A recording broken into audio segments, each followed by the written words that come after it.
SITच्या ताब्यात आहे, पोलीस कोठडीत आहे आणि पोलीस कोठडीत यासाठी ठेवलेलं आहे की त्याचे लोकेशन्स तपासण्यात यावेत। खरं तर जेव्हा ही हत्या झाली तेव्हा महाराष्ट्रभर लोक रस्त्यावर उतरले होते, आक्रोश होता, पोलीस त्याला शोधत होते आणि आम्हाला खात्रीला एक माहिती अशी कळालेली आहे की नाशिक जिल्ह्यातील दिंडोरी येथे जो आश्रम आहे तिथे 15 डिसेंबर आणि 16 डिसेंबरला वाल्मिक कराड आणि विष्णू चाटे हे मुक्कामाला होते आणि 17 तारखेला ते जे आहेत ते त्या आश्रमातून निघालेले आहेत। खरं तर नाशिक जिल्हा हा बीड नगर याच्या जवळ आहे, महाराष्ट्रात आहे। एवढा गोंधळ सुरू होता तरी सुद्धा पोलिसांना हे आरोपी कसे सापडले नाहीत आणि आपण बघतोय की तिथं आध्यात्मिक स्थान आहे, दिंडोरीला जो आहे तो आश्रम आहे, आश्रमाचा जो परिसर आहे त्याच्यामध्ये त्यांना का ठेवलं गेलं? त्यांना आश्रमामध्ये जर वास्तव्य दिलं गेलं असेल तर तिथले जे कोणी प्रमुख असतील त्यांच्यावरही गुन्हा दाखल झाला पाहिजे। SITच्या अधिकाऱ्यांनी आणि CIDच्या अधिकाऱ्यांनी हा तपास करणं गरजेचं आहे। आणि सगळ्यात धक्कादायक माहिती ही अशी आहे की जेव्हा वाल्मिक कराड पुण्यात सरेंडर करणार होता त्याच्या आधी 2 ते 3 दिवस आधी म्हणजे या जानेवारी 2025ला CIDचं पथक त्या आश्रमावर गेलेलं होतं आणि CIDची पथक गेल्यानंतर CCTV कॅमेऱ्यामध्ये वाल्मिक कराड आणि विष्णू चाटे तिथे दिसलेले आहेत, परंतु CIDच्या पथकाने हे पुढे का सांगितलं नाही किंवा ते दर्शनासाठी आले होते असं दाखवलं गेलं का हे प्रकरण दाबण्याचा प्रयत्न केला? याचा तपास जो आहे तो गृहमंत्र्यांनी केला पाहिजे। मी गृहमंत्र्यांना विनंती यासाठी करेन कारण ज्या महिलांनी माझ्याकडे ही तक्रार दिलेली आहे त्या महिलांनी सांगितलेलं आहे की गृहमंत्री देवेंद्रजी फडणवीस यांचे सुद्धा तिथे जे कोणी प्रमुख आहेत त्या आश्रमाचे मोरे त्यांचे चांगले संबंध असल्यामुळे हे प्रकरण उघडकीस येणार नाही। आणि या संदर्भामध्ये वाल्मिक कराड जो आहे, वाल्मिक कराडने मागच्या वर्षी देखील या आश्रमात जे काही चुकीचे प्रकार घडत होते या संदर्भात जानेवारी 2024ला त्यावेळेला शिंदे साहेब मुख्यमंत्री होते आणि तेव्हा सह्याद्री अतिथीगृहात जी आहे त्या संदर्भात बैठक लावलेली होती, मध्यस्थी केलेली होती। शिंदे साहेबांनी त्याच्यामध्ये जास्त लक्ष दिलं नाही, परंतु त्यावेळेला सुद्धा वाल्मिक कराडने मध्यस्थी केली होती आणि मला वाटतं की तेच उपकार फेडण्यासाठी त्याला आश्रय दिला असेल। परंतु जिथं आश्रय दिला जातो त्यांच्यावरही गुन्हा दाखल होणं गरजेचं आहे, परंतु आमच्याकडे माहिती येऊपर्यंत पोलिसांना हे का कळलं नाही? CIDचं पथक गेल्यानंतर जर त्यांना कॅमेरे दिसलेले आहेत, CCTV कॅमेरेमध्ये फुटेज दिसतं तर बाहेर का सांगितलं जात नाही? ते तपासात का घेतलं जात नाही?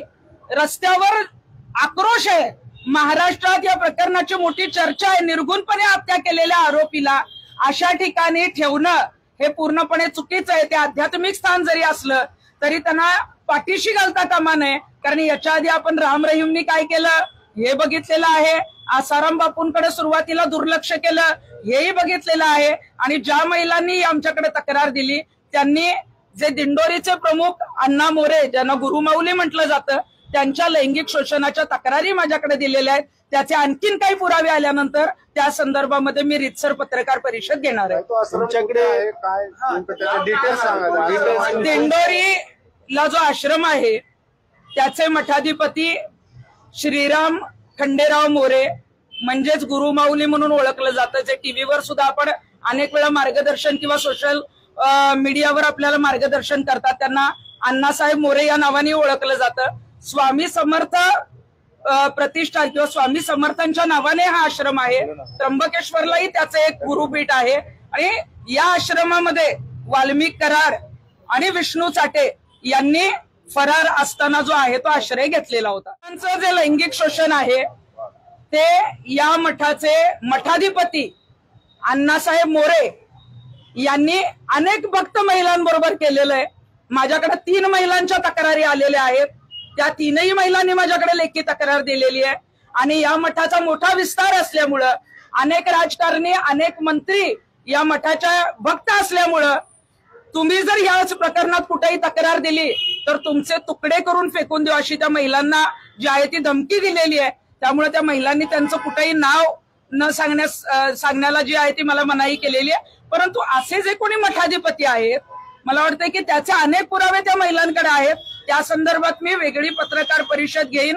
कदाचित माझ्याकडे जे ऑडिओ आणि व्हिडिओ येतील तेही आपल्याला जे आहे ते पत्रकार परिषदेमध्ये दाखवेल. आश्रमात होता त्याला आश्रय तुम्ही दिला आणि तिथून तो बाहेर कधी पडला काय माहितीये तुमच्याकडे? आश्रमा जो दिंडोरीचा आश्रम आहे तिथे 15 तारखेला आणि 16 तारखेला जो मुक्काम आहे तो विष्णू चाटे आणि वाल्मिक कराड या दोघांनी केलेला आहे आणि 17 तारखेला आश्रमातून ती गाडी जी आहे त्यांची बाहेर निघालेली आहे. तुम्ही म्हणले की आपल्याकडे फोटो आणि व्हिडिओ येतील, म्हणजे अजून ठोस पुरावे आपल्याकडे आहेत का नाही येत? नाही, मगाशी तुम्ही लैंगिक शोषणाच्या संदर्भातलं जे विचारलं त्या संदर्भात मी सांगितलेलं आहे की त्या संदर्भातले जे लैंगिक शोषणाचे काही फोटोज आणि व्हिडिओ, काही फोटोज माझ्याकडे आलेले आहेत परंतु ते क्लिअर नसल्यामुळे काही व्हिडिओज मी मागवलेले आहेत. ते व्हिडिओज आल्यानंतर या संदर्भात रितसर पत्रकार परिषद घेऊन या आश्रमातील जे कोणी प्रमुख आहेत अण्णासाहेब मोरे आणि त्यांना साथ देणारे त्यांचा सगळ्यांचा पर्दाफाश करणार. अण्णासाहेब मोरे आणि वाल्मिक कराड यांचे काही संबंध आहेत का? याआधी वाल्मिक कराड त्या आश्रमात जात होते का किंवा विष्णू चाटे वाल्मिक कराड त्या आश्रमामध्ये दर्शनासाठी याआधी गेले असं काय पुरावा आहे का? मागील वर्षामध्ये म्हणजे डिसेंबर 2023 ला एक या मठावर जी आहे ती केस दाखल करण्यात आली होती. काही तक्रारी नाशिक जिल्ह्याच्या पोलीस स्टेशनला आलेल्या होत्या आणि त्या संदर्भामध्ये मध्यस्थी करण्यासाठी अण्णासाहेब मोरे यांची मध्यस्थी करण्यासाठी त्यांना या प्रकरणात पाठीशी घालण्यासाठी मग ते अपहाराचं प्रकरण असेल किंवा महिलांचं प्रकरण असेल याच्यामध्ये मध्यस्थी जी आहे ती वाल्मिक कराडनी केली होती आणि जानेवारी 2024 ला सह्याद्री अतिथीगृहात वाल्मिक कराडने या संदर्भात बैठक लावली होती आणि त्या बैठकीला अण्णासाहेब मोरे यांचे चिरंजीव चंद्रकांत मोरे हे सह्याद्री अतिथीगृहात उपस्थित होते. तुमचा आक्षेप काय आहे? माझा आक्षेप हाच आहे राज्यभरात आक्षेप नेमका काय आहे की सरकारी यंत्रणा जाणून बुजून वाल्मिक कराडला वाचवलं जात आहे का? गृहमंत्र्यांचा त्यांच्या डोक्यावरती हात आहे का? हा आक्षेप आहे का आपला? गृहमंत्र्यांनी सांगितलेलं आहे की मी कुणाला पाठीशी घालत नाही परंतु गृहमंत्री साहेब जे सांगतात की गृहमंत्री आमच्या जवळ आहे त्यांच्याच आश्रमात वाल्मिक कराड लपतो कसा काय? आणि तो लपल्यावर पोलीस जेव्हा जानेवारीत जातात सीसीटीव्ही फुटेज मध्ये जर तो दिसत असेल तर ते का लपवलं जातं याचा तपास सुद्धा एसआयटीने केला पाहिजे. मग सरकारी यंत्रणा आतापर्यंत आम्हाला वाटत होतं सरकारी यंत्रणा 100% चांगलं काम करते परंतु सरकारी यंत्रणा मग कुठंतरी वाल्मिक कराडला वाचवण्याचा प्रयत्न निश्चित करते.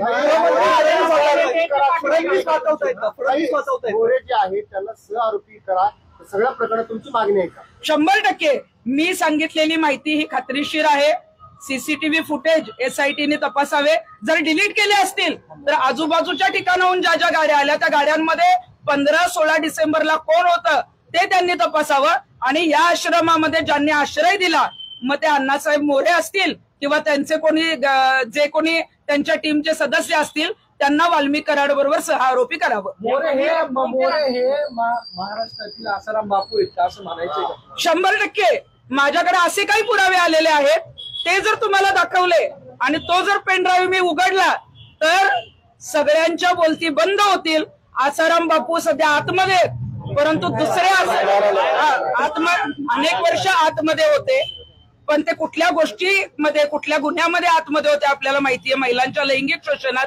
आणि तसाच प्रकार जो आहे तो अण्णासाहेब मोरे जे फार मोठ्या मोठ्या बाता करतात अनेक ठिकाणी मार्गदर्शन करतात सोशल मीडियावर आपण बघतो की त्यांना अनेक जण फॉलो करतात परंतु अनेक महिलांचं लैंगिक शोषण त्यांनी केलेलं आणि त्याचे पुरावे जे आहेत ते माझ्याकडे आले.